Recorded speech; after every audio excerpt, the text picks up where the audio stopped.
this is a demonstration of how we can redeem masks from the vending machine using our NRIC. So as you can see, the machine has been fully stocked with masks.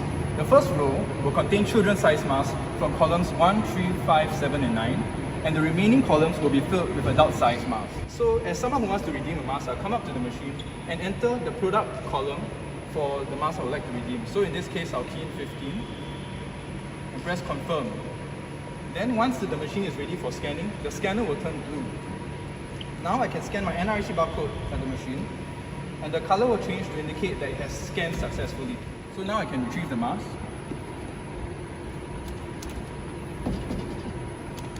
If I were to try my luck and try again with the same NRIC, and I key in the same number, and press confirm, it will reject the NRIC saying there is no remaining quota because I have already used up the one redemption for this NRIC. And the entire process takes less than 15 seconds.